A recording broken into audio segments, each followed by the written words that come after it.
The month of November had arrived with a damp, clinging misery that seemed to seep into the very marrow of London. A thick, grey fog, the kind that tastes of coal smoke and river silt, had settled over the city, turning the grand architecture of Westminster into little more than ghostly outlines in the gloom. At 221B Baker Street, the fire in our sitting room offered a defiant, crackling warmth against the encroaching chill. But the atmosphere inside was far from tranquil. Mr. Sherlock Holmes was in one of his most erratic moods. He had been pacing the length of the rug for an hour, his lean frame hunched, his long fingers drumming a restless, syncopated rhythm against his waistcoat. "Watson," he suddenly declared, stopping mid-stride, "it is a curious fact of human nature that those who pride themselves most on their security are the ones most profoundly vulnerable to the singular, overlooked detail. We spend our lives building walls, yet we forget that even the strongest fortification has a lock, and every lock has a key." I looked up from my medical ledger, already accustomed to his habit of speaking as if he were mid-sentence in a long-running argument. "You are thinking of the reports in the morning paper, I assume. The heightened security at the palace." Holmes gave a sharp, impatient wave of his hand. "The newspapers deal in generalities, Watson. They see pomp and pageantry. They do not see the microscopic reality of the street. I was at Buckingham Palace this morning, strictly for a matter of personal observation, and I assure you the reality is far more porous than the officials would dare to admit." He stopped at the window, peering out into the swirling grey mist. While the guard was changing near the secondary gate, I took the liberty of inspecting the stone threshold. A singular, unmistakable speck of dried crimson, blood, Watson, of recent origin, was embedded in the grain of the granite. It was not the work of a scuffle, nor the result of a careless cut. It was placed there with a purpose. I set my pen down, the gravity of his words settling over me. "Blood, at the gates of the palace. Why would you not alert the authorities at once?" "Because, my dear doctor, to alert them is to alert the perpetrator," Holmes said, his eyes beginning to flash with the cold, bright light of the hunt. "The palace is currently occupied by foreign dignitaries for signing the trade agreement. The air is thick with professional spies, disgruntled political aides, and the desperate agents of empires we have yet to name. To announce the discovery is to guarantee that the evidence will be scrubbed away by a panicked guard before I can ascertain the sequence of events." He turned from the window, his movements suddenly purposeful. He reached for his heavy Inverness cape and tossed my hat toward me. "The palace is a closed circle, Watson. The blood at the gate is a signal, a mark of something far more sinister that is currently playing out within those gilded halls. We are going to examine the periphery, and I expect we shall find that the murder has already been planned, or perhaps it has already been committed." "A murder!" I exclaimed, scrambling to my feet. "Holmes, you have seen nothing but a drop of blood." "I have seen the start of a tragedy," he corrected, his voice dropping to a low, intense vibration. "And if my deductions are correct, the stain at the palace gate is merely the prologue. Someone is orchestrating a drama of immense political consequence, and I fear that before the fog lifts tomorrow, the life of a very important person will have been forfeited to the cause." We stepped out into the biting dampness of the night. The city felt muffled, expectant, as if it too were holding its breath in anticipation of a calamity. As our hansom cab rattled toward the palace, I couldn't shake the feeling that the drop of blood Holmes had found was not merely a clue, but an invitation, a challenge thrown down by a criminal mind that considered itself beyond the reach of the law. When we reached the vicinity of the palace, the fog was so dense that the gas lamps along the perimeter wall appeared as nothing more than distant, blurred lanterns in a void. Holmes directed the driver to stop well short of the main entrance, and we continued on foot, our footsteps swallowed by the damp stone of the sidewalk. He led me directly to the secondary gate, his eyes scanning the ground with the intensity of a man looking for a needle in a hayfield. He knelt, producing a small lantern and clicking it open just wide enough to cast a focused beam of light upon the granite threshold. "There, Watson," he whispered, pointing to a dark, jagged fleck against the pale stone. "Look closely." I leaned in. It was small, no larger than a pinhead, but there was no mistaking the hue. My heart hammered against my ribs. "It is fresh," I realized, the implication of the words striking me with the force of a physical blow. "Someone bled here, Holmes." "Recently." Holmes stood, his face set in a grim, hard line. He looked toward the high, iron-wrought gates, behind which the lights of the palace flickered like cold, distant stars. "Yes, Watson," he said, his voice barely audible above the wind. "And if the timeline of my deduction holds true, the killer has already slipped back into the shadows of the court. We have arrived just in time to catch the scent, but I fear we have arrived too late to stop the first act. The murder is ongoing." The damp, suffocating fog seemed to coil around us like a living entity as we stood before the palace gates. I watched as Holmes, his face a study in absolute concentration, traced the line from the blood-stained threshold to the intricate ironwork of the gate itself. He did not touch the metal, but his lens hovered over the ornate scrollwork, searching for the slightest trace of friction or disturbance. The palace, usually a bastion of impenetrable security, felt unnervingly vulnerable under the shroud of the night. Guards paced the perimeter, their heavy boots ringing rhythmically against the stone, yet they seemed entirely oblivious to the silent drama unfolding on the threshold of their charge. Holmes moved with a feline, calculated grace, drifting along the perimeter wall until he stopped abruptly, pointing toward a narrow service entrance that had been obscured by a stack of crates intended for the morning's deliveries. He gestured for me to remain still, his finger pressed to his lips in a silent command. He crouched low, his eyes scanning the base of the gate, where the shadows were at their thickest. There, discarded carelessly amidst the refuse, lay a small, crushed velvet glove, its deep midnight blue fabric stained with a dark, tacky substance that matched the crimson fleck on the threshold. He signaled for me to approach, and as I knelt beside him, the overwhelming smell of acrid, expensive tobacco reached my nostrils. It was a distinctive, pungent blend, a mixture I had smelled only once before in the study of a high-ranking political attaché we had encountered during an investigation in the previous spring.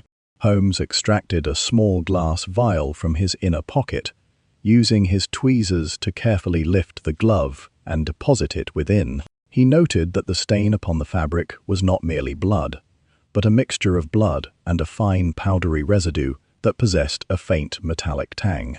The security at the palace gates suddenly tightened as a contingent of guards approached, their lanterns cutting bright, erratic swathes through the heavy mist. Holmes immediately drew me back into the deepest shadow, his hand firm upon my shoulder. He whispered that we had gathered the necessary evidence to confirm his initial hypothesis, but to be discovered here, trespassing upon the threshold of the sovereign, would cause our immediate expulsion and the destruction of the fragile thread of proof he had just secured. We retreated through the narrow alleyway that ran parallel to the palace wall, moving with the silent, practiced fluidity of shadows. As we moved, Holmes began to piece together the narrative, his voice a low, urgent murmur that cut through the silence of the night. The blood was not the mark of a crime committed at the gate, but the evidence of a confrontation that had occurred within the secure perimeter of the palace grounds, the perpetrator having been wounded while attempting to exit through this secondary, less guarded point of egress. He explained that the presence of the velvet glove, an item of clear aristocratic provenance, suggested that the individual we were pursuing was not an external infiltrator, but someone who had been granted the freedom of the inner courts. It was a betrayal of the highest order, an act of violence perpetrated from within the very seat of the empire. He theorized that the victim was someone of significant political stature whose disappearance would be orchestrated to appear as a sudden, unexplained departure or an unfortunate, private accident. By the time the authorities finally realized that a crime had occurred, the perpetrator would have already utilized the cover of the trade accord negotiations to vanish into the diplomatic currents of the city. My heart sank as I realized the terrifying, far-reaching consequences of what he was describing. We were not merely chasing a common murderer, we were tracking a ghost who had the full, unquestioned authority of the state to shield their movements. As we reached the corner of the street where our cab awaited, Holmes paused, looking back toward the distant, shimmering lights of the palace. He noted that the killer had been wounded, likely by a blade or a sharp implement during the struggle, and that their ability to conceal their injury would be the most vulnerable point in their entire, meticulously constructed facade. He intended to cross-reference the attendee list for the trade summit against the known associates of the diplomatic attaché he had identified by the tobacco residue. If his deduction regarding the injury proved correct, we would likely find our suspect currently sequestered within the palace, attempting to procure medical attention without drawing the suspicion of the palace physicians. It was a race against time, a delicate, dangerous game of nerves where a single, whispered error could jeopardize the entire diplomatic mission. The cab ride back to Baker Street was a frantic, bone-jarring affair, the driver oblivious to the gravity of the passengers he carried. Holmes remained in a state of intense, feverish calculation, his mind clearly operating at the limit of its analytical capacity. He reached for his notebook, his quill scratching furiously against the parchment as he drafted a series of coded telegrams to his informers across the city. He needed to verify the movements of every individual who had attended the evening's state dinner, particularly those who had displayed any signs of physical distress or had exited the event prematurely. The evidence of the glove and the blood was merely the first vital spark in a much larger, more volatile powder keg. As I watched him work, I felt an overwhelming sense of admiration for the sheer, unrelenting focus he brought to a problem that would have paralyzed any other man. He was the eye of the storm, a singular brilliant point of clarity in a city that was rapidly descending into the chaos of a high-stakes, political nightmare. We pulled up to 221B Baker Street in the dead of the night, the street deserted save for the occasional, distant echo of a night watchman's whistle. Holmes climbed out of the cab with a sharp, determined energy, his mind clearly already miles ahead of our current progress. He instructed me to check the morning editions for any reports of a sudden, unexplained illness affecting any of the visiting dignitaries, while he would focus his efforts on securing the necessary intelligence from his clandestine networks. The game was no longer a matter of abstract deduction. It was a physical, dangerous pursuit that would likely require us to infiltrate the very heart of the palace itself. I followed him up the stairs, the quiet of the house providing a strange, almost unsettling contrast to the violent, high-stakes reality of the night. The mystery of the blood at the threshold was no longer a question of who, but a question of how much time remained before the truth was permanently extinguished by those who stood the most to lose. We were on the precipice of a scandal that would tear the facade of the empire asunder. The only thing standing between the truth and the abyss was the singular, uncompromising intellect of the man currently shedding his coat, his eyes already fixed upon the next inevitable step in his grand, logical design. The following morning, the fog that had blanketed London for the past 48 hours finally began to dissipate, leaving behind a cold, damp stillness that felt almost expectant. My friend sat at the breakfast table, his tea entirely forgotten, while he pored over a series of telegraphic reports he had secured through his clandestine network of street-level informants. I observed him from across the room, noting the distinct, sharp lines of strain around his eyes, a physical testament to a night spent in the service of an analytical machine that refused to yield to fatigue. He had identified the attendee list for the state dinner, and his cross-referencing of that list against the medical staff rotations at the palace had already begun to yield its first startling anomalies. He informed me that the medical office had reported an urgent late-night requisition for a specific heavy-duty suture kit, an order that had been processed through a private non-canonical channel by an assistant to the very attach whose tobacco we had identified at the gate. It was a detail so minor, so easily overlooked by anyone not possessed of Holmes's singular obsessive focus, that it almost certainly confirmed the perpetrator had sustained a significant injury and was currently attempting to self-treat within the absolute suffocating security of the palace. Holmes rose from the table, his movements possessing a crisp, decisive energy that signaled the transition from deduction to action. He explained that we had approximately 4 hours until the next, highly restricted round of diplomatic sessions was scheduled to begin, and that the window for our intervention was closing with each passing minute.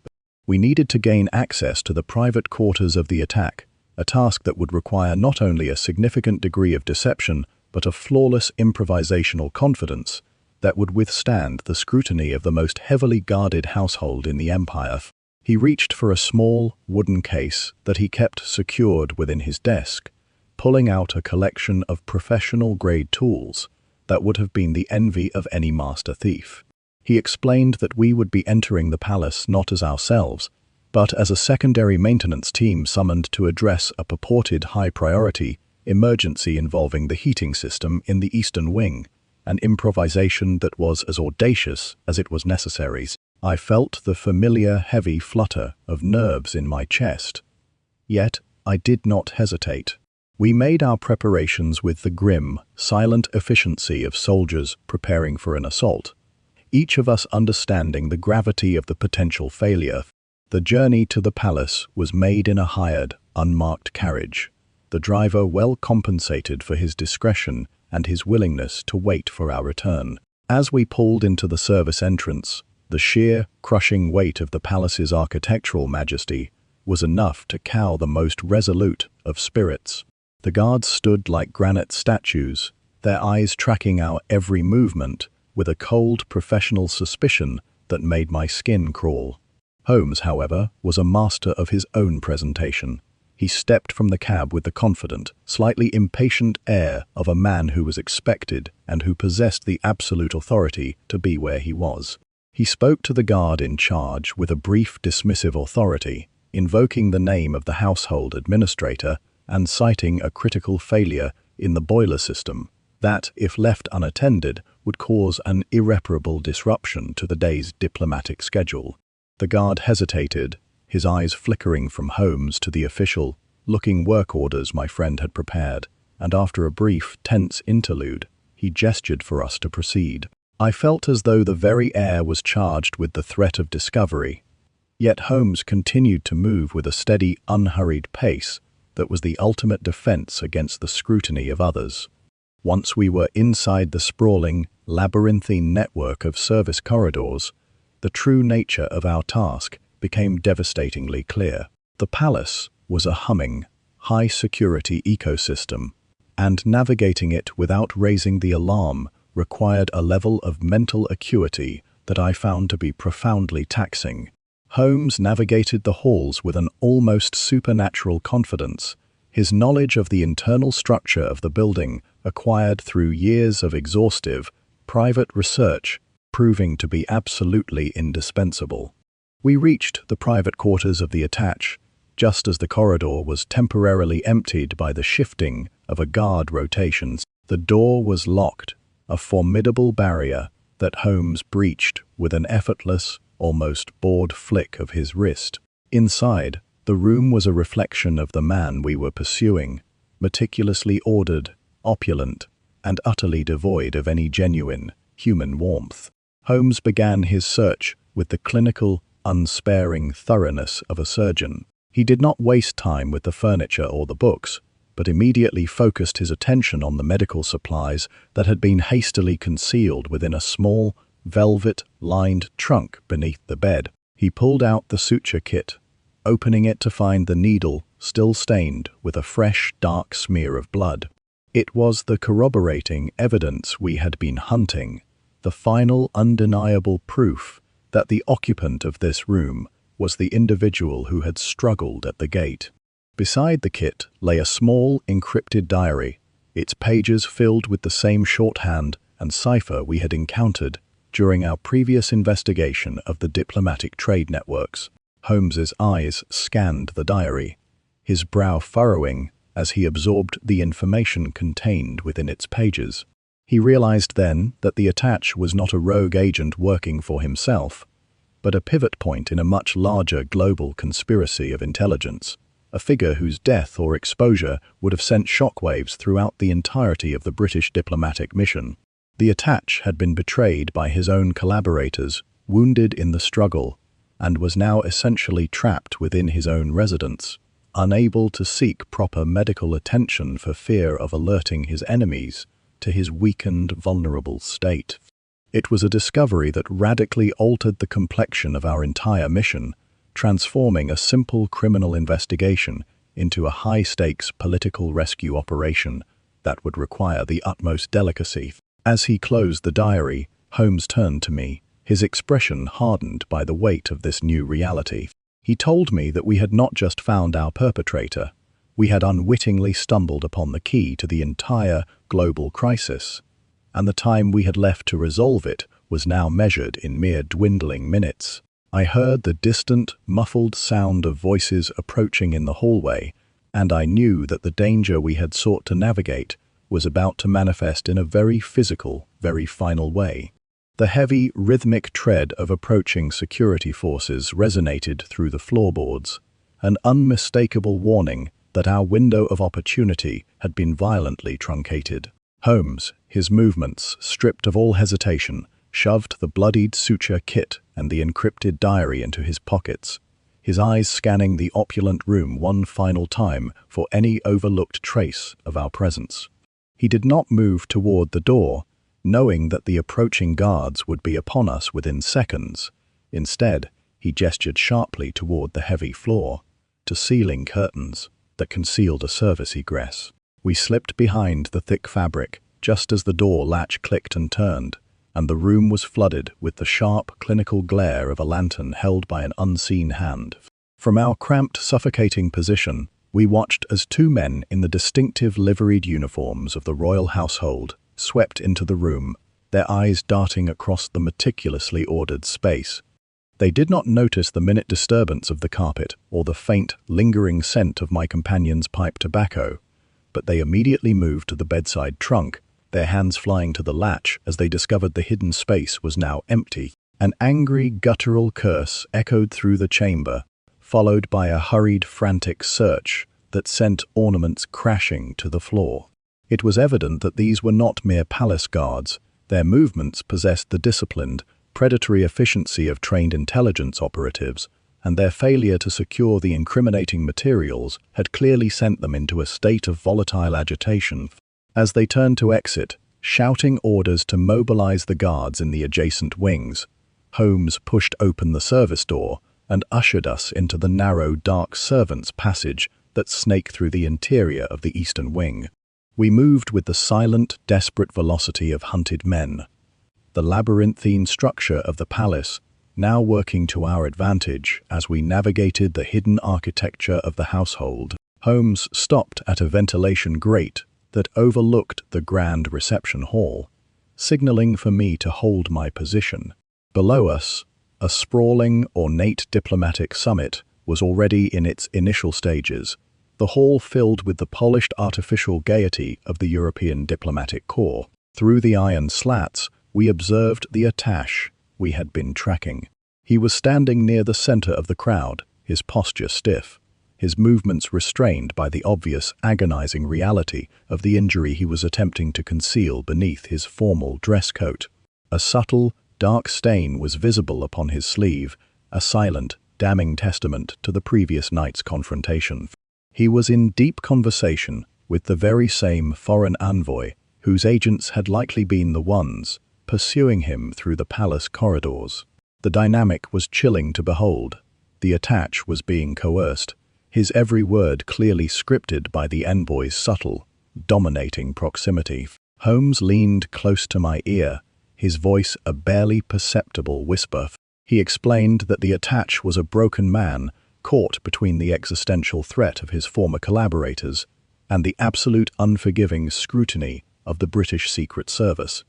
The diary we had secured was the anchor of this struggle, containing the names of those within the British administration who had been covertly leaking the naval intelligence that now threatened to destabilize the entire continent. If we could expose this connection in a controlled public manner, we would not only save the attache's life, but would also force the conspirators into the open, neutralizing the threat before it could mature into an international catastrophe. The risk was immense, and the logistics of executing such a maneuver in the heart of the palace were nothing short of suicidal. Yet Holmes possessed that singular frightening resolve that viewed such odds as a necessary component of the final, decisive play. He pulled a small, silver whistle from his coat pocket, an unassuming device that emitted a frequency sharp enough to penetrate the ambient noise of the reception hall. He told me that this was the moment of our strategic intervention, a maneuver that would bypass the palace security entirely and force the hand of the conspirators before they could consolidate their control over the attach. He handed me a second, smaller device, instructing me to activate it the moment the hall fell silent, as it would disrupt the internal telegraphic communications of the palace, isolating the conspirators from their handlers outside the grounds.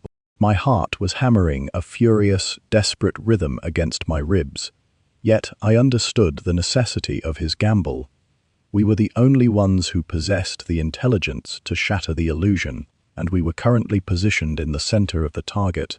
As Holmes prepared to sound the signal, the hall below seemed to shrink, the voices of the diplomats becoming a distant, indistinct hum, the reality of our precarious situation narrowing down to the precise, logical intersection of his plan. With a quick, sharp motion, he activated the whistle, a soundless, high-frequency pulse that instantly shattered the delicate, choreographed normalcy of the hall. Below us, the effect was immediate and catastrophic. The music faltered, the conversation stopped, and a wave of sudden, profound confusion swept through the room as the electronic disruptions took hold, cutting off the palace's ability to coordinate a security response. In the resulting, shocked silence, Holmes stepped away from the grate and toward the heavy iron-bound door that led to the main balcony overlooking the hall. He told me that we were about to become the agents of a very public, very final resolution, and that no matter what happened next, I was to keep my eyes fixed solely upon the attack. I realized then that he intended to trigger a public confession to drag the hidden corruption of the state into the unyielding, pitiless glare of the summit's scrutiny. It was the absolute logical conclusion of our inquiry, a desperate, brilliant gambit that would either redeem the state or destroy us both. We pushed open the balcony door, the sudden, sharp transition from the shadows of the servants' hall to the grand, incandescent reality of the hall below feeling like a plunge into a freezing, bottomless ocean, the truth now poised to be unleashed in the very heart of the Empire's sanctuary. As the iron balcony door swung open, the sudden rush of air from the grand hall hit us with the force of a physical blow. Below, the diplomatic corps was still paralyzed by the strange electronic interference and the abrupt, unnerving silence.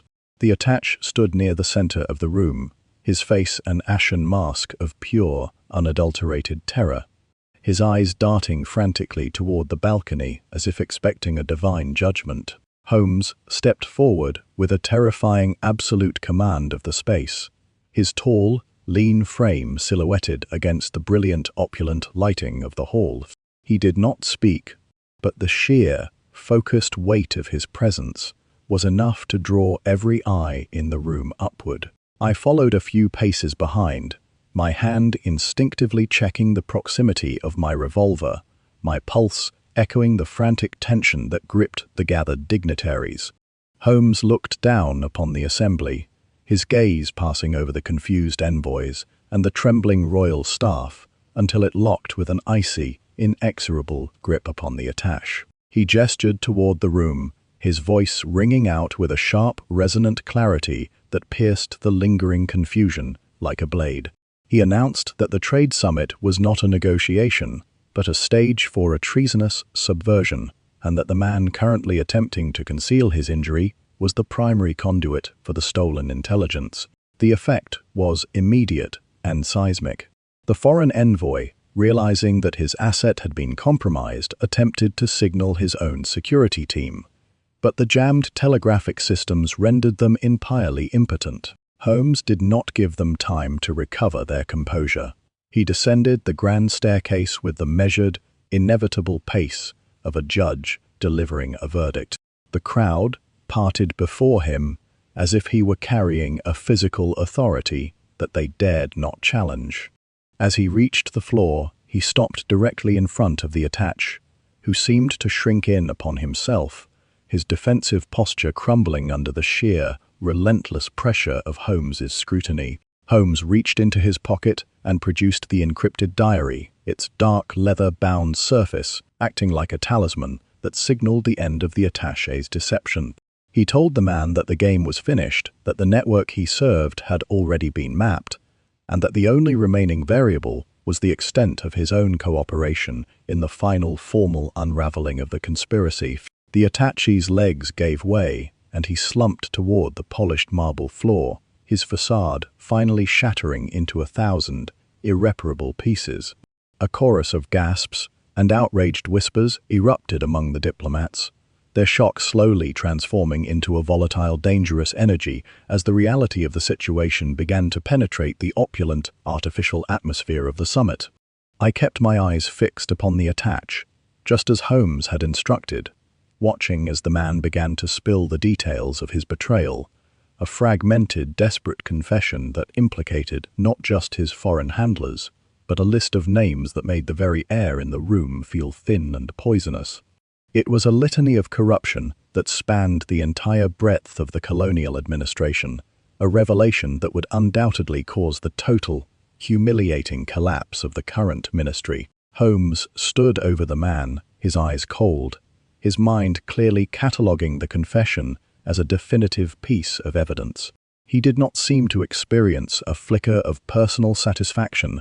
For him, the truth was not a matter of morality, but a necessary objective restoration of order within the chaotic, shifting currents of the state. Suddenly, a group of palace security officers, having finally bypassed the electronic interference, rushed through the main entrance. Their weapons drawn, their expressions a mixture of confusion and aggressive, practiced authority. They sought to neutralize the situation, their eyes locking onto the fallen attache and the menacing presence of my friend. Holmes did not move, nor did he raise his hands. He simply produced a seal of the crown from his coat pocket, a diplomatic authorization he had secured from a member of the upper house during our initial, high-level briefing. He instructed the guards to secure the perimeter and to detain everyone involved in the attache's security detail, asserting that the sovereign interest of the empire was currently held in the palm of his hand. The guards hesitated, the authority of the seal overriding their confusion, and they fell into formation with the practiced, disciplined obedience that was their primary functions. The hall was now a crime scene, a controlled, high-stakes theater of justice, and as I watched the gears of the state begin to turn, I realized that we had successfully bridged the gap between the chaos of the shadows and the undeniable cold light of the law.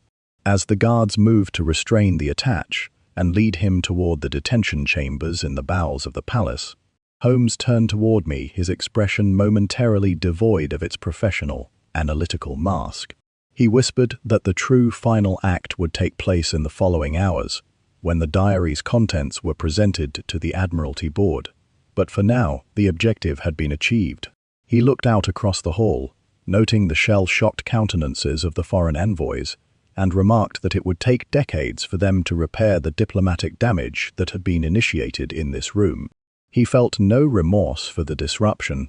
He felt only the quiet, profound obligation to have ensured that the corruption could no longer be sustained. We walked toward the grand exit, the palace guards silently clearing a path for us, as if we were part of the very order they were sworn to protect. It was a surreal, jarring conclusion to our work, the transition from the frantic, desperate hunt to the quiet, dignified acknowledgement of our success. The atmosphere outside the hall was cooling, the late night air a sharp, clean contrast to the stagnant, perfumed environment we were leaving behind. We exited the palace grounds through the very gate where we had begun our search, the drop of dried crimson blood, now nothing more than an irrelevant, historical anomaly in the face of the massive political collapse we had unleashed. The storm had entirely retreated, the stars above the city now visible in the clear, biting cold of the morning. Holmes signaled for our waiting cab, his pace slowing as the adrenaline of the final maneuver began to dissipate. He commented that the true, terrifying aspect of the state was not its power, but the ease with which that power could be diverted to serve the interests of the few at the expense of the many. We had spent our lives observing this, yet tonight we had participated in a restoration of the balance. The City of London would wake up to a catastrophe of its own making, oblivious to the fact that the secret they had fought so hard to bury had been unearthed by a single, focused intellect. As I settled into the carriage, I felt a deep, enduring sense of exhaustion, a physical weight that pressed against my lungs, yet it was balanced by the immense, quiet clarity of knowing that the truth was finally standing at the center of the stage. Good night, Baker Street Enigma listeners. The world remains a complicated, often dangerous place, but tonight the truth has been served, the corruption unmasked, and the order of things has been, for the moment, restored. Stay sharp, stay vigilant, and remember that even in the most secure halls, the truth is always waiting for the right logical intervention. The immediate aftermath of the summit was marked by a silence far more deafening than the preceding chaos. In the hours that followed, the palace was transformed into a hive of frantic, hushed activity as the Admiralty Board convened an emergency session to sift through the wreckage of the Ashburton conspiracy. Holmes and I remained in a private chamber, the air thick with the scent of ozone from the electronic disruption, while the high-ranking officials conducted their desperate assessment of the damage. It was a strange liminal space between the world we had inhabited for the last fortnight and the normalcy to which we were expected to return. The attaché, now stripped of his rank and his illusions, was being systematically interrogated in the bowels of the building, providing a relentless flow of information that further implicated the very ministers who had authorized the operation. I watched the clock on the mantel, the rhythmic ticking serving as a persistent reminder of the shifting tides of history. Holmes, characteristically, remained unburdened by the gravity of the unfolding situation. He sat at a small mahogany table, meticulously drafting a final report that would serve as the definitive, unassailable chronicle of our involvement. His pen scratching against the paper with a steady, unflinching focus that seemed utterly detached from the political firestorm consuming the floor above us. As the sun began to crest over the skyline, casting long, pale rays of light through the high, arched windows of the chamber, Holmes finally laid down his pen. The report was complete, a cold, clinical, and devastating account of the entire affair, from the initial discovery of the blood at the gate to the final confession in the Grand Hall. He pushed the document toward me, his expression one of weary intellectual detachment. It was not merely a summary of events, it was a blueprint for an inevitable systemic restructuring of the ministry that would take years to fully realize. He noted that the most significant outcome of our inquiry was not the arrest of the conspirators or the preservation of the trade accord, but the public, irrevocable destruction of the myth of absolute security. The palace, once considered an impregnable bastion of state authority, had been unmasked as a permeable, vulnerable space, a realization that would force the government to rethink its entire approach to intelligence and internal administration. It was, he argued, a necessary, painful evolution for an institution that had relied for too long on the vanity of its own perceived invincibilities. Lestrade arrived shortly thereafter, looking as though he had not slept in several days. He carried the official orders for the arrest of the remaining high-level co-conspirators, his hands shaking slightly as he laid the documents upon the table. He thanked Holmes with a clumsy, genuine warmth, admitting that he would have been entirely lost without my friend's intervention. I saw a brief flicker of genuine emotion in Holmes's eyes, a fleeting, almost imperceptible softening, before he retreated back into the professional, analytical persona that defined his existence. He told Lestrade that mission success is a matter of objective, logical necessity rather than personal capabilities. He advised the inspector to take advantage of the coming administration shift to implement more robust, standardized security protocols. It was a piece of advice that Lestrade took to heart, his nodding, fervent agreement, a testament to the immense respect he had developed for Holmes's singular, unerring insight. As the inspector left to carry out his grim official duties, the weight of the investigation finally seemed to dissipate, leaving us with a profound, lingering sense of the sheer, exhausting scale of what we had navigated.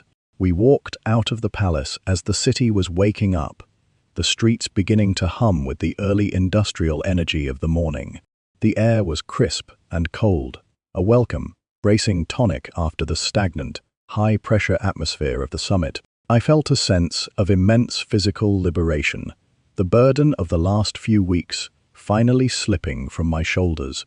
Holmes, by contrast, seemed to be retreating into the quiet, analytical sanctuary of his own mind, his gaze already searching the streets for the subtle, shifting patterns that would define the next inevitable mystery. He made no mention of the significance of what we had accomplished, his silence an eloquent testament to the fact that for him, the work was its own conclusion, and any subsequent recognition was merely an unnecessary, ornamental distraction.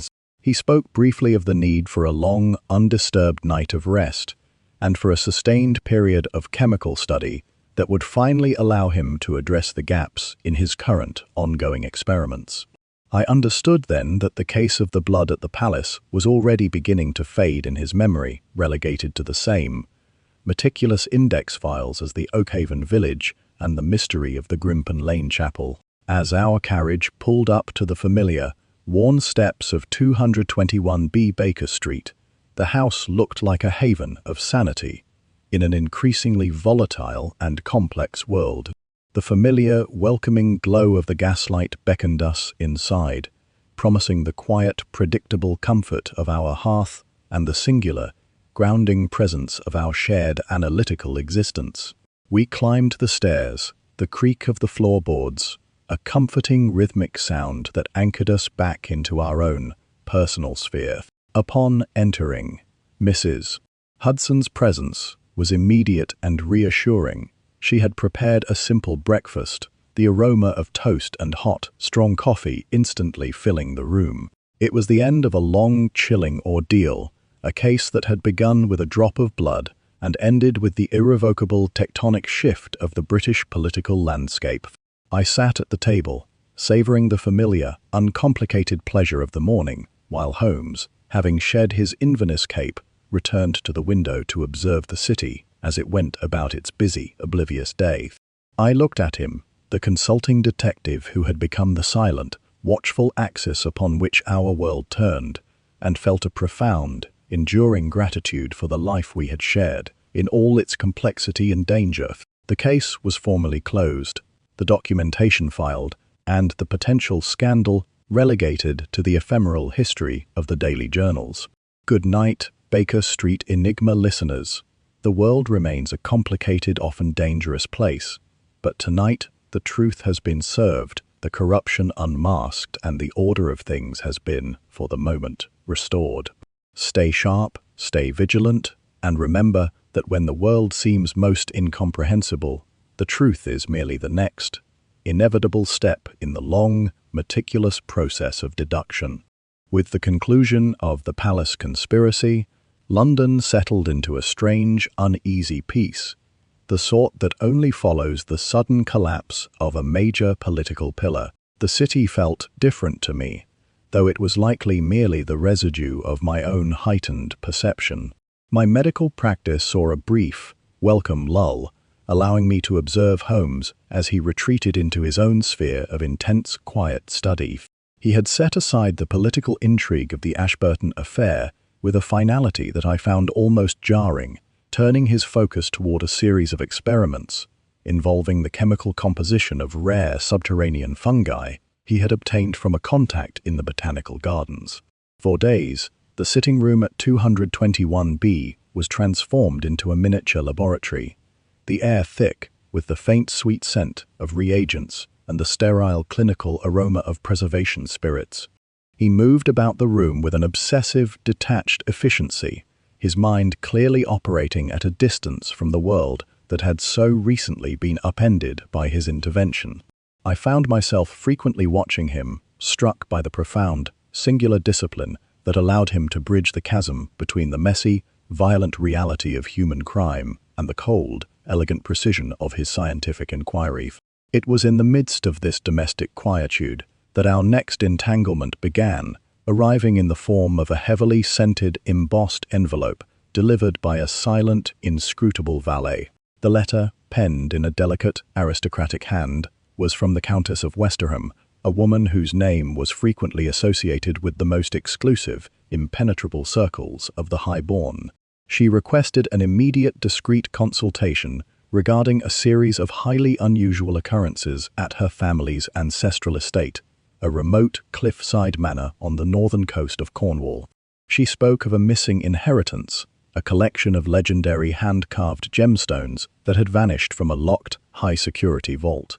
Despite the house being guarded by a small, hand-picked retinue of loyal staff and protected by a sequence of increasingly desperate structural precautions, Holmes read the letter once, his eyes narrowing with a sharp, immediate interest, and then set it down upon the table with a slow, deliberate movement. He did not speak for a long moment, the quiet hiss of the fire the only sound in the room, until he finally turned to look at me, his gaze bright with the familiar, hungry promise of a new, intellectually taxing challenge. He explained that the Cornish mystery was not merely a case of theft, but a geometric puzzle of the highest order.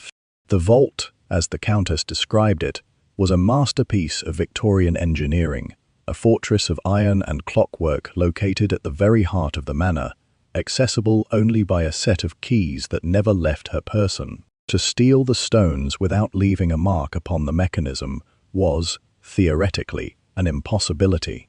Holmes leaned back in his chair, his fingers pressed together in his customary pose of deep thought, and mused upon the nature of the lock and the ingenuity required to bypass it.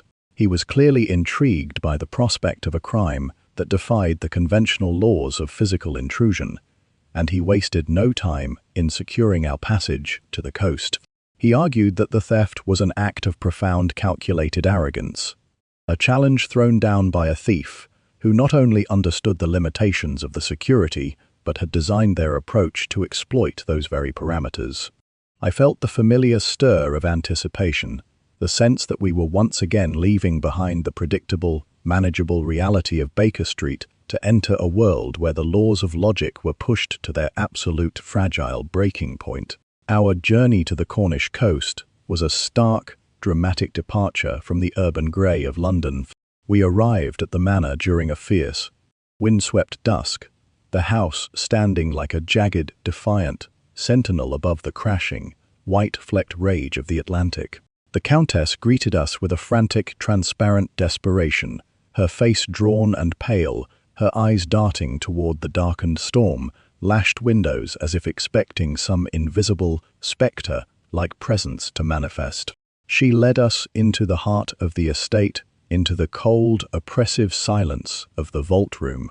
Holmes approached the iron structure with the reverence of a scholar approaching a sacred text, his lens held ready, his fingers tracing the delicate, interlocking gears of the lock mechanism. He stood there for an hour, entirely still, his concentration so absolute that it seemed as if he were communicating directly with the machinery itself.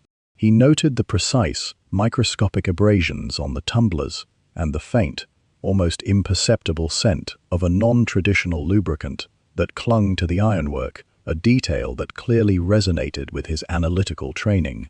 As the night descended, turning the manor into a shivering, isolated rock amidst the fury of the gale, Holmes began to dictate his initial findings to me. He suggested that the theft was not the work of an external infiltrator, but of someone who understood the vault's mechanical temperament with an intimacy that bordered on the obsessive. He had discovered a series of subtle, intentional misalignments in the internal casing, a sign that the lock had been manipulated over a long, deliberate period of time rather than breached in a single, desperate moment. The Countess was visibly shaken by this revelation, her initial suspicion of the servants, now complicated by the frightening possibility that the thief was someone within her immediate inner circle. Holmes, however, remained entirely dispassionate, his mind already weaving together the threads of motive and mechanical opportunity. He instructed me to document the exact chronological records of the staff's movements over the preceding month, while he prepared to stay within the vault room throughout the night, monitoring the manor's internal, atmospheric pressure to determine if the theft was somehow linked to the rhythmic, oceanic influence of the cliffs themselves. I retired to my guest quarters, the sound of the Atlantic battering, the foundation of the house serving as a constant rhythmic backdrop to my thoughts. I felt a deep, abiding respect for the way Holmes had distilled the Countess's emotional chaos into a series of objective, mechanical queries. Yet I could not shake the feeling that we were on the verge of uncovering a secret far more personal and far more dangerous than a mere collection of missing stones. The manor felt alive with secrets, the architecture itself seeming to pulse in time with the ocean's relentless, encroaching pressure. As I lay in the dark, watching the shadows dance upon the ceiling, I knew that the morning would bring the final shattering revelation of the thief's identities. The game was once again fully engaged. The stakes were personal, and Holmes was at the center of the mystery, a solitary, sharp-eyed observer in a house where everything, even the stones themselves, seemed to be waiting for the truth to be finally, ruthlessly extracted. I drifted into a restless, light sleep, listening to the gale howl against the walls, ready for whatever the new, unforgiving day would bring to the Cornish coast. The morning light that filtered into the manor was a thin, sickly grey, barely sufficient to pierce the gloom of the vault room where I found Holmes still stationed, his coat wrapped tightly about him against the coastal chill. He had not moved from his post by the iron structure, his eyes fixed on a delicate sequence of measurements he had been recording through the night. The manor had settled into an expectant silence, the gale having retreated to a low, mournful sigh that seemed to linger in the corridors like a ghost. When he saw me, he did not offer a greeting, but instead motioned for me to come closer, pointing toward the heavy iron-bound door of the vault. He told me that the atmospheric pressure readings he had gathered throughout the night had confirmed a truly remarkable, if utterly diabolical, hypothesis. The theft had not been a matter of physical force or the mechanical manipulation of the tumblers, but a clever, calculated exploitation of the very architecture of the manor. The vault, he explained, was situated in a part of the house that experienced a unique structural resonance when the Atlantic winds hit the cliffs at a specific angle, causing the internal iron components of the vault to expand and contract in a rhythm that, if understood correctly, allowed the lock mechanism to be shifted into an unlocked position without ever requiring a key.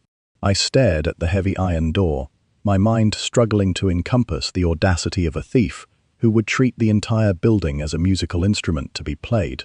Holmes went on to explain that this was not merely a crime of opportunity. It was a feat of engineering that required an intimate, long-term observation of the manor's structural dynamics. The thief had spent months, perhaps years, observing the subtle, rhythmic interplay between the cliffs, the wind, and the stone, identifying the specific atmospheric conditions required to trigger the mechanical vulnerability. It was a discovery that pointed away from the manor's staff and directly toward someone with the intellectual reach and the long-term access to monitor the estate's peculiar, structural personality. Holmes stood and stretched, his joints popping in the quiet room, his eyes scanning the manor, as if he were seeing through the walls to the very foundation beneath. He told me that he had already identified the culprit, a person whose presence in the house was entirely logical, yet whose true, intellectual interests had been systematically masked by a carefully curated, public persona of aristocratic indifference. He did not name the individual, but instead gestured for me to accompany him to the breakfast salon, where the Countess and her small, select circle of guests were already gathered. The atmosphere was brittle, the low hum of polite conversation dying away the moment we appeared in the doorway. Holmes moved with a deliberate, calm assurance, his gaze sweeping the table until it came to rest upon the youngest member of the family, a nephew named Julian, whose reputation was that of an aimless, scholarly traveler. Julian was sitting with a book of maritime history, his posture relaxed, yet the slight, involuntary flinch of his hand as Holmes approached was a detail I did not miss. Holmes pulled out a chair and sat directly opposite him, the silence in the room becoming profound and suffocating. He spoke of his observations regarding the vault, the structural resonance of the cliffside manor, and the ingenious atmospheric method that had been used to compromise the security, all the while watching Julian with a cool, detached scrutiny.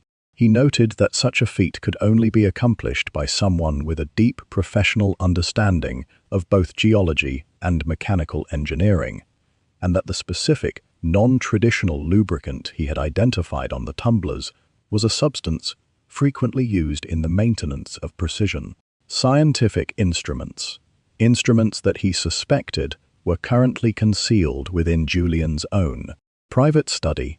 The color began to drain from Julian's face, his carefully maintained facade of scholarly boredom finally beginning to crack under the relentless, logical assault of my friend's narrative.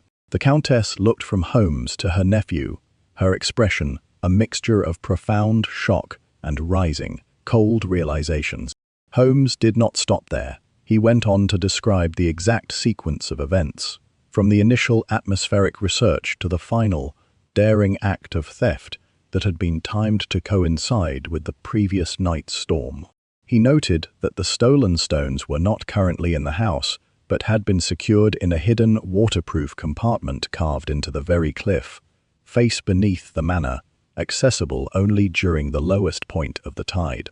It was a sequence of events so precise, so devastatingly logical, that Julian had no possibility of refuting it. He sat in his chair, his hands trembling against the table, the book of maritime history sliding to the floor with a soft final thud. The Countess remained frozen, the reality of the betrayal finally sinking in with the weight of an anchor. As the morning sun finally broke through the clouds, casting a stark, brilliant light across the room, the tension finally snapped.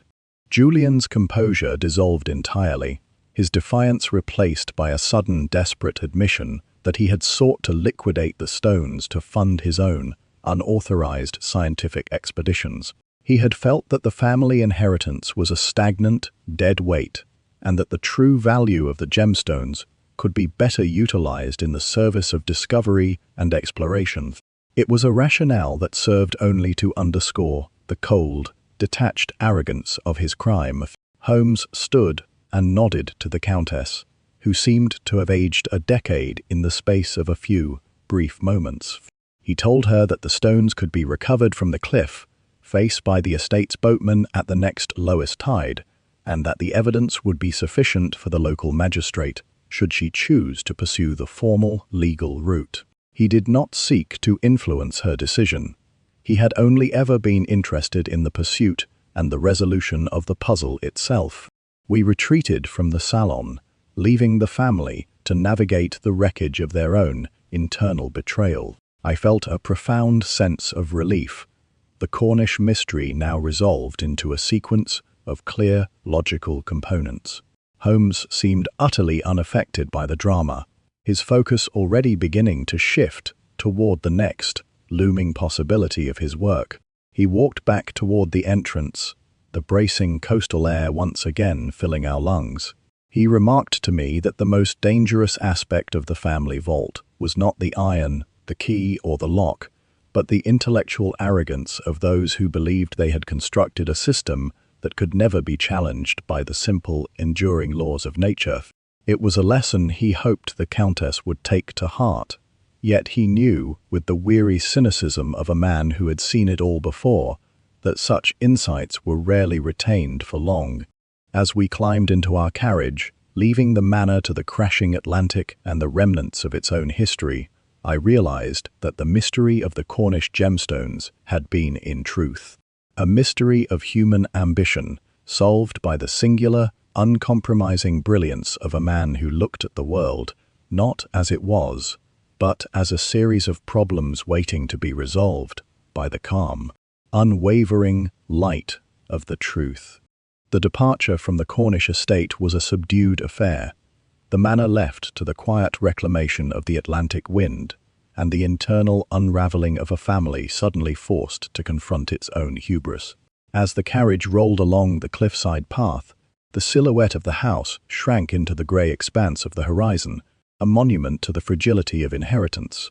Holmes remained largely silent, his gaze fixed on the shifting, white-flecked waves that churned against the jagged rocks below, his mind clearly still dissecting the mechanical resonance of the vault he had so methodically dismantled. I watched the passing landscape, the stark, rugged beauty of the coast providing a much-needed contrast to the claustrophobic tension we had recently endured within the manor's walls. There was a sense of profound, lingering relief that the truth had been unearthed, yet I could not shake the feeling that we had merely scratched the surface of a larger, more complex tapestry of human folly. The theft of the gemstones, while technically ingenious, had been an act of desperation, a symptom of a deeper, systemic dissatisfaction that Holmes had diagnosed with his usual, unblinking clarity. He broke the silence only as we reached the outskirts of the nearest village, his voice carrying a note of quiet, analytical satisfaction. He observed that the most profound mysteries are rarely those that involve the most complex technology, but rather those that rely on the most overlooked environmental constants. He had been intrigued by the manor's structural design, not because it was inherently flawed, but because it had been built without an appreciation for the specific, acoustic, and vibrational signature of the coast it occupied. It was a failure of imagination on the part of the original architects, and an opportunity for someone like Julian, who had the patience to listen to the house until it revealed its own mechanical secrets.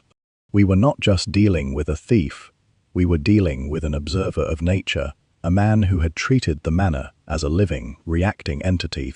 It was an observation that elevated the case above the mundane, providing a rare, intellectually stimulating glimpse into the way a singular focus could be directed toward both the constructive and the destructive ends of human endeavor. Our journey back to the railway station was marked by the shifting, unpredictable weather of the coast, the grey sky periodically erupting in a sudden, sharp flurry of rain that turned the lane into a muddy, treacherous track. The train, when we finally boarded it, felt like a capsule of civilization in the midst of a vast, indifferent wilderness. I settled into my seat with a profound sense of physical exhaustion, my muscles still tight from the tension of the preceding days. Holmes, by contrast, seemed to be thriving, his energy renewed by successfully solving the puzzle. He had already begun to draft a letter to the local magistrate, detailing the technical basis for the crime to ensure that the investigation remained focused on the actual mechanism rather than the petty, emotional grievances of the family. It was a thoughtful, professional courtesy that I knew would go far in securing a fair and orderly judicial process, ensuring that the Countess's decision to pursue the legal route would be supported by an objective, unassailable evidence base. As the train rattled toward London, Holmes leaned back and closed his eyes, his breathing slowing into the rhythmic cadence of a man who had truly stepped away from the immediate demands of his work. I spent the time organizing my own notes, ensuring that I had captured the nuance of the mechanical vulnerability and the psychological unraveling of the thief. The case of the Cornish gemstones would, I knew, eventually occupy its own, distinct space within the vast, sprawling archive of our collaborative investigations. It possessed a singular, aesthetic quality, a mystery that was as much about the house and the coast as it was about the individuals who resided within them. I felt a renewed appreciation for the way Holmes could walk into a place of profound, personal discord, and through the application of pure detached logic, restore a semblance of order and understanding. It was a service that was often unrecognized and frequently misunderstood, yet it remained the quiet, unwavering heartbeat of our shared existence. The city lights eventually began to dot the horizon, the darkness of the country being slowly, inevitably replaced by the sprawling, industrialized glow of the capital. The return to Baker Street felt like a return to the center of the world, a point of stability and clarity that served to anchor our lives amidst the constant, shifting currents of the city. We arrived at the station under the cover of a dense, nocturnal fog, the air thick with the smell of steam and damp, industrial grit. The carriage ride back to our rooms was brief, the streets already beginning to quiet as the city descended into its own nocturnal rhythm. Upon entering our study, I found the fire still burning bright, the warmth of the room a welcoming, familiar embrace that instantly muted the biting coastal chill that still lingered in my bones. Holmes went straight to his desk, his movements calm and deliberate, his mind already beginning to organize the materials he had collected. He had not even shed his cape before he was back to the business of the archive, a testament to the persistent, unyielding nature of his curiosity. I watched him for a long moment, the quiet, focused energy of the room a comfort to my own weary spirit. We had navigated the complexities of the Cornish coast and the internal betrayal of a family, yet we had returned to the same predictable reality. It was the enduring truth of our lives that no matter how far we traveled or how intricate the mystery, we would always be pulled back to this room, to this work, and to the endless, unfolding process of inquiry. I realized then that the Cornish case was not just a successful investigation, but a reminder of the fragility of the structures we build to protect our secrets. Every vault, every law, and every family name was a construct that could be undermined by the simple, relentless pressure of the truth. As I prepared to retire, I heard the faint, rhythmic scratching of Holmes's pen, the sound a constant, reassuring cadence in the quiet of the night. The gemstones would be returned, the family would find its own fractured way toward a resolution, and we would remain here, the silent, watchful sentinels of the truth, waiting for the next inevitable knock at the door.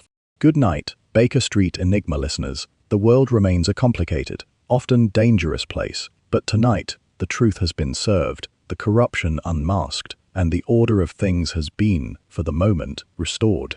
Stay sharp, stay vigilant, and remember that when the world seems most incomprehensible, the truth is merely the next inevitable step in the long, meticulous process of deduction. The days following our return from Cornwall were spent in a state of restorative, scholarly calm that I, for one, found to be an absolute necessity. London, in the peak of a humid July, seemed to hold its breath, the air hanging heavy and still over the sprawling metropolis. Holmes, having finally exhausted his interest in the subterranean fungi and the mechanical vulnerabilities of the Westerham vault, had turned his attention to a more abstract theoretical pursuit, the linguistic evolution of archaic smuggling ciphers in the late 18th century. He had transformed our sitting room into a sprawling map of linguistic connections, with books of every size and vintage piled in precarious towers upon the rug. It was a domestic tranquility that I cherished, a brief, silent interlude in the relentless, forward-moving trajectory of our investigations.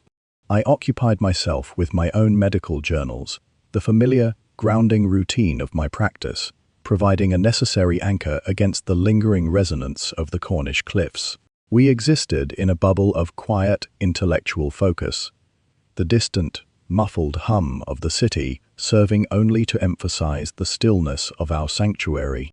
It was during this period of academic refinement that the final piece of the Westerham puzzle arrived in the form of a formal, handwritten note from the Countess herself. The gemstones, she informed us, had been successfully recovered from the cliffside compartment by the estate's boatman at the low tide, exactly as Holmes had predicted.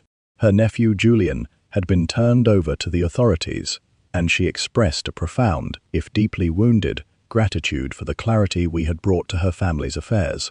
Holmes read the note with the detached, cursory interest of a man who had already moved on to an entirely different problem, then set it aside with a flick of his wrist.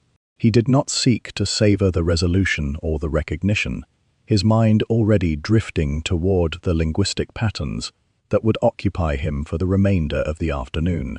I felt a pang of lingering sympathy for the Countess, but I understood that for my friend, the case was not about the family, the stones, or the restitution. It was about the successful application of the deductive method to a problem that had once been labeled as an impossibility. The heat of the afternoon began to intensify, the sun casting long golden shafts of light across the dust-moted air of our study. Holmes leaned back in his chair, his gaze drifting toward the window as he watched a distant, slow-moving hansom cab navigate the quiet street below. He began to speak, his voice soft and reflective, about the way the human mind is conditioned to interpret reality through the prism of its own predefined expectations. We had entered the Cornish manor expecting a thief, he mused, yet the thief was a geophysicist masquerading as a scholar. We had expected a physical breach of the vault, yet the vault had been surrendered by the wind and the cliff. It was a testament, he argued, to the way the truth is often hiding in plain sight, obscured not by the cleverness of the criminal, but by the reflexive, unimaginative nature of the investigation itself. He was speaking as much to himself as to me, a quiet, contemplative analysis that cut to the very core of his own singular philosophy. I realized then that the case of the Cornish gemstones had provided him with a vital, clarifying experience, one that had reinforced his commitment to the absolute, unyielding primacy of the facts. He did not care for the drama of the arrest or the moral weight of the family's collapse. He cared for the structural elegance of the solution. It was this, I believed, that kept him tethered to the world of men, despite his profound social detachment. He found beauty in the resolution of a paradox, and in that, he found his own unique version of human purpose. As the afternoon waned and the shadows began to stretch across the floor, I felt a sense of immense, quiet gratitude for the life we had shared. In all its complexity and danger, we were, in the end, nothing more than two men, one an analytical engine, the other a witness to the humanity of the world, navigating the shifting, often incomprehensible tides of the city, searching for the small, vital flashes of truth that illuminated the dark. The gaslight was eventually ignited, the soft, warm glow pushing back the evening gloom and turning our study into a golden, tranquil island. Holmes had returned to his linguistic maps, his focus absolute, the sound of his pen moving steadily across the paper, a reassuring, familiar rhythm in the quiet of the night. I watched him, the consulting detective who had become the silent, watchful axis upon which our world turned, and felt a profound, enduring sense of peace. The case was formally closed, the documentation filed, and the potential scandal relegated to the ephemeral history of the daily journals. We were back where we had always been, in the quiet, analytical sanctuary of Baker Street, waiting for the next inevitable mystery. The ledger of the city was vast, the opportunities for inquiry infinite, and the truth, as always, was waiting just beneath the surface of the mundane. I picked up my own book, the words on the page beginning to blur as the exhaustion of the day finally took hold, a warm, pervasive weight that promised a deep, undisturbed sleep. Good night, Baker Street Enigma listeners. The world remains a complicated, often dangerous place, but tonight the truth has been served, the corruption unmasked, and the order of things has been, for the moment, restored. Stay sharp, stay vigilant, and remember that when the world seems most incomprehensible, the truth is merely the next, inevitable step in the long, meticulous process of deduction. The city will awaken tomorrow to a new set of complications, a new weave of secrets, and a new unfolding series of events. But for now, the books are closed and the fire is fading. As the last, lingering embers cast their final, flickering shadows, I find myself looking forward to the quiet, promise-filled dawn. We have seen how the echoes of an 18th century obsession could manifest in the 19th century, and how a meticulous, logical inquiry could finally sever the connection. It was the quintessential mystery of our vocation, the realization that the past is never truly dead, but merely waiting for someone to ask the right, inconvenient questions. May your dreams be clear, may your inquiries be logical, and may you always have the courage to look beneath the surface. The summer heat in London had reached an oppressive intensity, the city streets radiating a stifling warmth that clung to the brick and mortar of Baker Street like a heavy, suffocating shroud. I spent my days largely confined to our sitting room, attempting to find some respite from the humidity, while Holmes maintained his relentless, scholarly vigil over his linguistic maps. Our existence had become a study in stillness, a period of enforced domesticity that served as a necessary, if somewhat monotonous, counterpoint to the high-stakes intensity of our recent endeavors. Yet, it was in this very quietude that the next inevitable manifestation of our vocation presented itself. A sudden, sharp knock at the door, followed by the hurried, agitated entry of a young man, shattered the stillness of our afternoon. He was a clerk from the Foreign Office, his clothing disheveled, and his expression one of profound, dazed confusion. He carried no documents, no formal introduction, only a singular, urgent request. He had been tasked with delivering a message that he confessed he did not understand, a sequence of numbers and symbols that had appeared, quite inexplicably, on his desk that very morning, despite his office being kept under constant, high-level guard. Holmes accepted the slip of paper with a look of cool, detached interest, his fingers moving over the characters as if he were reading the temperature of the air itself. He did not ask the young man where he had come from, nor did he offer any immediate reassurance. He simply sat at his desk and began the work of decoding, his movements efficient and utterly devoid of wasted effort. I watched as he systematically peeled back the layers of the cipher, his eyes darting across his own, hand-drawn reference materials, his brow furrowing in a rhythm of deep, concentrated thought. It was a language of statecraft, he eventually observed, a code used only by the deepest, most protected echelons of the diplomatic intelligence apparatus to signal an imminent, localized breach. The clerk stared at him, his face pale and drained of color, as the realization of what he had unwittingly carried began to dawn upon him. Holmes dismissed him with a brief, efficient set of instructions, promising that the matter would be handled with the requisite, total discretion that such a breach demanded.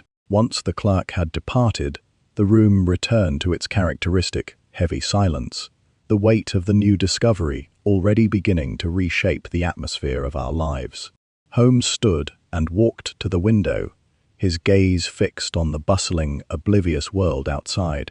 He explained that the message was a warning, a coded signal that an attempt was currently being made to influence the upcoming, critical vote on the Colonial Expansion Acts, a vote that would determine the direction of the empire for the next quarter-century. The breach was occurring not in the Foreign Office, but in the very heart of the parliamentary chambers. The individuals involved were utilizing the same sophisticated, linguistic artifice we had been studying for the past week. It was a case that required us to re-enter the volatile, dangerous arena of political power. Yet this time, we were not merely investigators, we were being asked to act as the primary quiet guardians of the state's internal integrity. I felt the familiar bracing surge of adrenaline return, the quiet, scholarly boredom of the afternoon instantly replaced by the sharp, electric reality of a high-stakes, unfolding mystery. We began our preparations with a speed and efficiency born of long, shared practice, our roles once again aligning to meet the requirements of the task at hand. Our journey to the heart of Westminster was a journey back into the dense, pressurized world of political ambition. The halls of Parliament were alive with a subtle, pervasive tension, the air thick with the whispers and frantic, hushed consultations of those who were currently maneuvering to secure their own private interests. We moved through the corridors with the invisibility of those who were not meant to be noticed, Holmes utilizing the same subtle blend of authoritative, professional confidence and understated anonymity that had guided us through our previous high-stakes investigations. We reached the office of the Chief Parliamentary Secretary, a man who, as Holmes had correctly deduced, was the intended recipient of the coded warning. He was a man of considerable influence, his face a mask of practiced, statesman-like calm, yet his eyes betrayed the deep, underlying anxiety of a man who realized he was currently being undermined from within his own, highly protected organization. Holmes presented the decoded message, and the secretary's reaction was one of profound, stunned acknowledgement. He had clearly been waiting for some sign that he was not alone in his suspicions. The conversation that followed was a masterclass in the exchange of high-level, sensitive information, a delicate dance of inference and verification that took place in the muted, leather-bound luxury of the secretary's inner sanctum. We were tasked with identifying the leak, a process that would require us to monitor the internal parliamentary communications during the final, critical debate on the Expansion Acts. It was a challenge that required the absolute, untraceable discretion of a phantom and the surgical, analytical precision of an expert. I realized then that our work at the Westerham estate had been a necessary prologue, a training in the art of exposing the hidden, systemic vulnerabilities of the powerful. Now, we were to engage in the far more volatile, immediate work of navigating the current, living deceit of those who sought to manipulate the very architecture of our society. Holmes accepted the challenge with the same quiet, resigned anticipation he had brought to all of our previous complex cases, his mind already beginning to map the logical, multi-layered variables of the task. As we stepped out of the Parliament building into the cooling, twilight air of the evening, I felt the familiar bracing anticipation of an investigation that would test the very limits of our combined resources. The city loomed around us, its gaslights shimmering like distant, fallen stars against the black, encroaching gloom. Holmes stepped forward with a renewed, sharp clarity, his presence suddenly transformed by the cold, commanding intellect he reserved for the most formidable of his adversaries. He looked at me, a brief, silent confirmation of our purpose, before turning to face the direction of our next inevitable confrontation with the hidden truth. The case of the Cornish gemstones had left us with a deeper understanding of the fragility of the structures we build to protect our secrets. But tonight, we were tasked with the far more volatile, immediate duty of ensuring the integrity of the state itself. The fog swirled around us, the city breathing its cold, indifferent breath, and as we moved toward the station, I knew that whatever intricate web of deception we were about to enter, it would be met by the singular, unyielding focus that defined our lives. Good night, Baker Street Enigma listeners. The city is vast, the shadows are long, and the truth is always waiting for someone with the courage to walk through the door. The final act of our parliamentary inquiry unfolded in the stifling wood-panelled confines of the Westminster committee rooms, where the air was thick with the scent of stagnant paper and the palpable, nervous energy of political maneuver. For 3 days, Holmes had conducted a relentless, invisible campaign, monitoring the influx of internal memoranda and the coded telegraphic communications that flowed through the Parliamentary Telegraph Office. He operated with the silent, predatory efficiency of a man who had already anticipated every move of his adversary. His ability to isolate the anomalous, subverted transmissions a testament to his unparalleled analytical focus. We were tracking a ghost within the machine, a signal being injected into the parliamentary network that sought to manipulate the upcoming expansion vote by leaking fabricated, catastrophic reports regarding colonial troop movements. It was a sophisticated, multi-layered deception that relied upon the inherent institutional trust within the administrative hierarchy, a vulnerability that Holmes had systematically exposed by identifying the precise logical gaps in the subverted data. I remained at his side, acting as the necessary human witness to the cold, clinical reality of his investigative process, while the conspiracy slowly, inevitably, began to collapse under the pressure of his unblinking scrutiny. The culmination of our work arrived during the final, closing session of the debate, where the pressure to manipulate the outcome had reached an almost feverish pitch. Holmes had coordinated a direct intervention with the parliamentary secretary, ensuring that the critical, subverted vote would be held under a specialized secured protocol that would render the manipulated data entirely invalid. We stood in the shadows of the gallery, watching as the conspirators, unaware that their influence had been effectively neutralized, attempted to initiate their final, sabotaged sequence. Their confidence was absolute, their sense of impending victory palpable, yet as the secretary stood to address the chamber and implemented the new security measures, the entire, choreographed deception fell to pieces.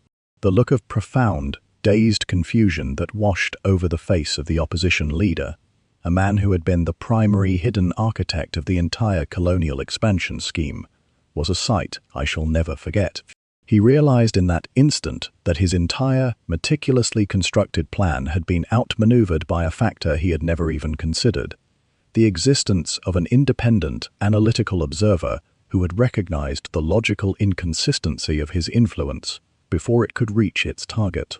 As the chamber erupted into a chaotic, loud debate over the breach of protocol, Holmes turned to me, his expression one of profound, cool satisfaction. He had not merely defeated a political maneuver, he had effectively demonstrated the impossibility of maintaining such a clandestine subversion in the face of a sustained, logical inquiry. We slipped away from the gallery, our presence in the building entirely unnecessary. Once the trap had been sprung, the mission was complete, the integrity of the vote had been preserved, and the conspirators had been caught in the act of their own, self-engineered collapse. We walked out into the cool, refreshing air of the London night, the city stretching out before us, a sprawling, indifferent expanse that seemed entirely unaware of how close it had come to a structural political tremor. The tension of the last few weeks vanished in an instant, replaced by the profound, quiet clarity of a case successfully concluded. I felt a sense of immense physical liberation, the weight of the parliamentary crisis slipping from my shoulders as if it were a heavy, uncomfortable garment that I had finally permanently discarded. Our journey back to Baker Street was a quiet, reflective conclusion to a case that had taken us to the very apex of political authority. The carriage moved through the streets with a smooth, rhythmic cadence, the city lights flickering past the window like a series of fading, indistinct memories. When we arrived at our lodgings, the familiar, welcoming glow of our hearth provided an immediate, overwhelming sense of relief. Mrs. Hudson had left a late supper, the simple, honest aroma of it grounding us in the reality of our shared, predictable life. Holmes took his seat by the fire, his violin resting across his lap, though he made no move to play. He spoke of the parliamentary affair as he had of the Cornish mystery, not as a triumph of individual brilliance, but as a necessary, quiet intervention in the ongoing, imperfect work of civilization. He noted that the most significant problems are rarely the ones that require dramatic resolution. They are the ones that demand the patient, unwavering commitment to the details. He looked into the fire, the shadows dancing across his sharp, contemplative face, and I realized that this, above all else, was the true essence of his existence.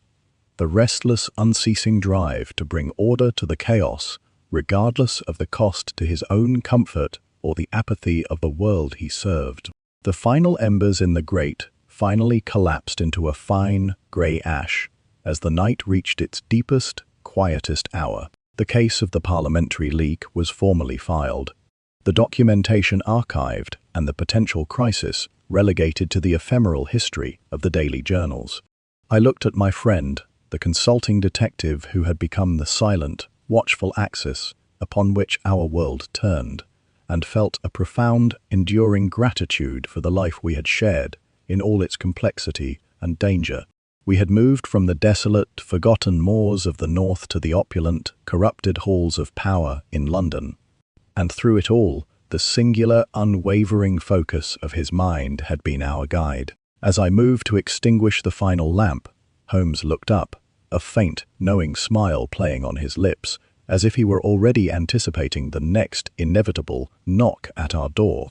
The ledger of the city was vast, the opportunities for investigation infinite, and the truth, as always, was waiting just beneath the surface of the mundane. Good night to our listeners of Baker Street Enigma. The cycle continues, the city breathes, and in the heart of London, the truth will always have its champion, waiting for the shadows to move and the questions to be asked.